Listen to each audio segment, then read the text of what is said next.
Mga kabunyog, durog si Amy Marcos kay Lacson. Ito kasing si Amy, nagmamalinis naman to. Ipokrita itong si Amy Marcos. Mga kabunyog, bakit ipokrita? Kini-question niya yung budget. Yung budget daw ng 2026 ay puno daw, ano daw? Ha? Ah, ah, puno pa rin daw ng pork. Giniling lang para hindi mahalata. Pero pork pa rin. Yun ang sinasabi ni Amy. Kaya itong budget daw na ito na pinasan, itong 2026, hindi daw masyadong pansin. Pero pork pa rin. Eh, siyempre, hindi ito nagustuhan ni Laping Lacson. Eh, siyempre, ang liderato ngayon ng Senado, si Laping Lacson sa kasi sila Tito Soto.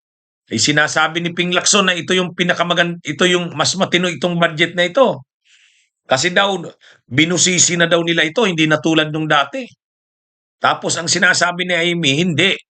Sabi ni Amy, hindi, maraming pork yan. Itong budget na to, puno pa rin ito ng pork. Giniling lang, pero pork pa rin. Oh. Ngayon, anong sagot ni Lacson? Ang sagot ni Lacson, mga kabunyog, ito. Bakit ko sinabing durog? Ito, yan. Amy has at least 2.5 billion allocables in 2026 budget, Lacson says. Kumbaga, kinukontra mo ang budget, sasabihin mong puno ng pork. Pero si Amy daw mismo, may sarili ring mga allocables, di pork din yun. 2.5 billion daw sa 2025 budget ang allocables ni Amy. Mga kabunyog, mga kababayan, ayon yan kay Ping Lacson. Sabi ni Ping Lacson, parang ganito, bakit kung makapagsalita ka, parang ganito yan hindi eksaktong ganito ang sinabi ni Ping Lacson, hindi ganito. Pero ganito yung ibig niyang sabihin. Kumbaga kung ipaparaphrase natin ang pagkakasabi ni Lacson, ang lakas ang tindi mong parang nagmamalinis ka. Na kontra ka sa pork, pero ikaw mismo ang dami mong allocables. Sa 2025 budget daw, 2.5 billion pesos ang allocables ni Amy Marcos, sabi ni Lacson. Kung ngayon, kung 2.5 billion ang allocables mo, kung makapagsalita ka, parang wala ka namang allocables eh. Wala kang pork barrel, ay ang laki rin ang budget mo. Ipokrita ka. Hindi niya naman sinabi yan. Ano ko na lang yan. Kumbaga kung anuhin mo yung sinabi ni Lacson, napaka-ipokrita mo naman. Sinapaulit-ulit ka ng ang budget ay puno ng pork, pero ikaw mismo nanginginabang sa pork. Sa 2025 budget, ilan ang allocables mo? Na pork na rin yun eh. 2.5 billion daw, sabi ni Lacson. Uminit nga kasi ang ni Lacson, kasi nga, binibira ni Amy yung 2026 budget, puno daw ng pork. Giniling lang daw para hindi masyadong mapansin, pero pork pa din daw. Napikon si Lacson. Ngayon, ini-expose ni Lacson na kahit si Amy Marcos, sa bagay, naalala nyo yung DPWH leaks, yung linabas ng Bilyonaryo News Channel, pinakamaraming projects doon sa DPWH leaks, si Angara, sumunod si Escudero, pangatlo si Amy. Kaya ang nangyayari nga dito kay Amy, binibira ang administrasyon ng kapatid niya tungkol sa budget, pero siya mismo, ang laki ng kanyang pork barrel. Totoo naman yung sinasabi ni Lacson. Kumbaga si Amy, kala mo napakalinis.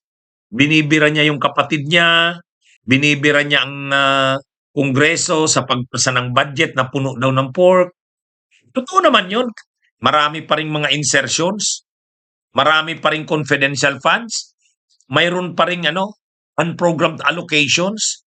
Kaya hindi rin maganda ang budget. Pero ang pagkakaiba kay Amy, pinupuna niya ang budget. Sinasabi niyang masama ang budget na to, puno daw ng pork. Pero siya mismo nanginginabang din sa pork. Yan yung problema. Kung talagang malinis ka, huwag kang tumanggap ng pork. Nung 2025, 2.5 billion ang allocables ni Amy. Ngayon din, mayroon na naman daw ngayong 2026. Sabi ni Lacson, kung ang definition niya ng allocables ay mayroon kang amount na kaya mong ano kung saan-saan mapupunta yon. Allocables ang tawag, eh di pork barrel na rin yun. Grabe, barado si Amy. Ano ka, ang dami mong sinasabi kontra sa budget, ikaw nga mismo puno ka rin ng allocables. Si Amy Marcos, grabe kung makatira, pero siya mismo, ang dami niya ring allocables pala. O yun, di ano siya, na-expose din si Amy. Nagmamalinis kasi, kala mo napakalinis. Yan ang problema eh. Pero ngayon, linabas na ni Ping Lacson. Saka isa pang sinabi pala ni Ping Lacson, member ka ng BICAM anya. Oh, itong si Senadora Amy Anya, sabi ni Ping Lacson, member ng BICAM. Bakit dun sa BICAM hindi ka nagsalita? Di ba? Sabi ni Neil Ping Lacson, bakit sa BICAM? Mayroon ka palang mga comments. Bakit hindi ka nagsalita? Tapos ngayon sasabihin mo, puno ng pork. O bakit hindi mo sinabi? Sabi ni Ping Lacson, bakit hindi mo sinabi dun sa BICAM? Oh, ito pork ito pork ito, ino-oppose ko to, hindi ko to masasuportahan. Hindi naman daw nagsabi ng ganun si Amy. Kaya sabi ni Ping Lacson, nandun ka sa BICAM, member ka, hindi ka nagsalita. Oh, tapos ngayon sasabihin mo, bulok ang budget na yan. Oh. Sa totoo lang mga kabunyog, mga kabayan, kahit naman ako, nagre-react ako dyan sa mga budget na yan. Yung confidential, may confidential intelligence funds dyan, mayroon pa rin 4.5 billion. Malaki yun para kay PBBM na confidential intelligence funds. Yung unprogrammed allocations, hindi naman na inalis. Nandiyan pa rin. May binawas, parang 92 billion, pero marami pa rin ang natira na items sa unprogrammed allocations. Kaya tama lang naman yon na punahin ang budget. Kaya lang, ang masama lang, tama naman si Ping Lacson. Kung makapagsalita naman si Amy, parang hindi siya nanginginabang dyan sa budget na yan. Ha? Kumbaga, sabi ni Ping Lacson, nanginginabang ka nga sa budget na yan eh. Mayroon ka ring pork barrel. Ayaw mo ng pork barrel. Gusto mong alis, pero ikaw mayroon. Oh.